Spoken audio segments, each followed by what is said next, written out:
لیکن نیکیوں کے میدان کھولے ہوئے ہیں مردوں کے لیے عورتوں کے لیے. جو مرد کمائے گا نیکی وہ اس کے لیے ہے، جو عورت نیکی کمائے گی وہ اس کے لیے ہے. انڈیویجویلٹی ہے، فریڈم ہے، فریڈم آف ول ہے، مساوی ہے. اور اسی لیے میں نے یہ جو آیت ہے دیکھیے، اس میں 10 اوصاف میں مردوں عورتوں کو برابر برابر. عام طور پر قرآن کا اسلوب یہ نہیں ہے، اسے عربی میں کہتے ہیں برسبیل تغلیب. ایک مجمع ہے، مرد بھی ہیں عورتیں بھی ہیں، تو مذکر میں خطاب ہوگا، مؤنث کے صیغے سے خطاب نہیں ہوگا. وہ تابع ہے، ساتھ ہی آ جائیں. لیکن یہ آیت دیکھیے کتنی طویل ہے.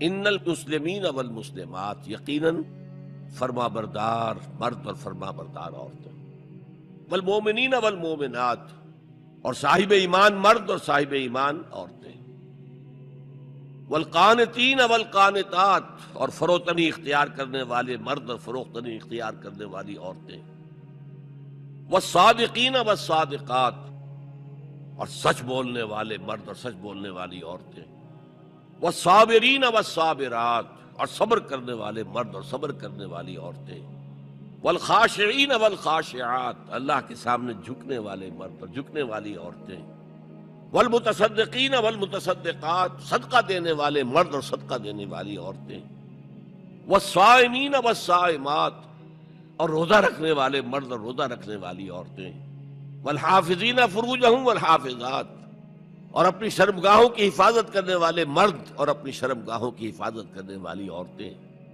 والذاکرین اللہ کثیرا والذاکرات، اور کثرت سے اللہ کا ذکر کرنے والے مرد اور کثرت سے اللہ کا ذکر کرنے والی عورتیں. اعد اللہ لہم مغفرۃ واجرا عظیما، اللہ تعالیٰ نے ان سب کے لیے تیار کیا ہوا ہے. اعد اللہ لہم مغفرۃ، ایک تو مغفرت انہیں ملے گی اور اجر عظیم ملے گا. یہ ہے وہ تصور مساوات مرد و زن، کوئی اونچا نہیں کوئی نیچا نہیں. البتہ اب میں اگلے قدم پر آ رہا ہوں.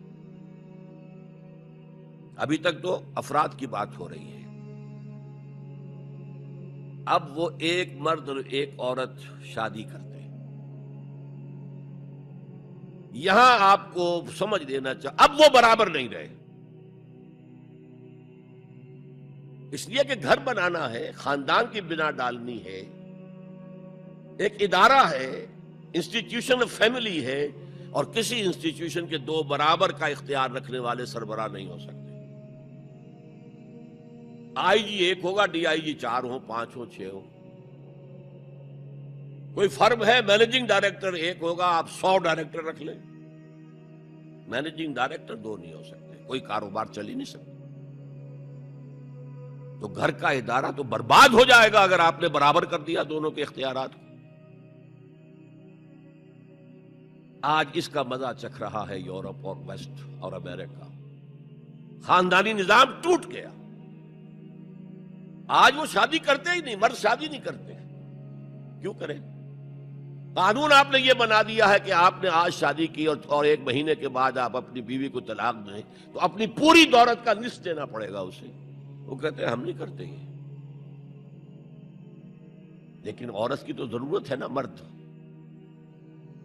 مرد کی ضرورت عورت ہے، لیکن عورت کی ضرورت بھی تو ہے مرد.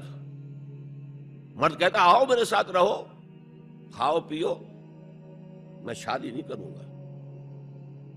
وہ یہ کہتے ہیں وی آر لیونگ ٹوگیدر، بس we are not married, we are living together. بچے بھی ہو رہے ہیں. یہ کلنٹن کا 3-4 سال پہلے صدر تھا وہ، تو اس کا جو آیا تھا state of the union address, سال میں 1 دفعہ وہاں کا صدر دیتا ہے، پوری قوم کو خطاب کرتا ہے. اس میں اس نے کہا تھا کہ عنقریب ہماری امریکی قوم کی اکثریت حرام زادوں پر مشتمل ہوگی. اس کے الفاظ حرام زادہ نہیں، اس نے کہا باسٹرڈ نہیں کہا. کیا کہا؟ Born without any wedlock, ماں باپ کے درمیان کوئی شادی کا بندھن ہے ہی نہیں اور بچے پیدا ہو رہے ہیں. یہی تو حرامی کہلاتے ہیں ہمارے ہاں. حرام زادہ کسے کہتے ہیں؟ اور یہودیوں نے حضرت مسیح کو کیوں کہا حرامزادہ؟ ان کا کہنا یہ ہے، جھوٹ ہے، بکواس ہے، لیکن کہنا یہ ہے کہ حضرت مریم سلام علیہا کا رشتہ تو ہو گیا تھا، نجار یوسف نجار ایک بڑھئی تھا، اس سے رشتہ ہو گیا تھا، لیکن ابھی وداعی نہیں ہوئی تھی کہ انہوں نے تعلق زن و شوق قائم کر لیا، تو یہ تو حرام کام ہوا، زنا ہوا، تو ولد الزنا ہے۔ بہرحال خاندان کا ادارہ تلپٹ ہو کر رہ گیا۔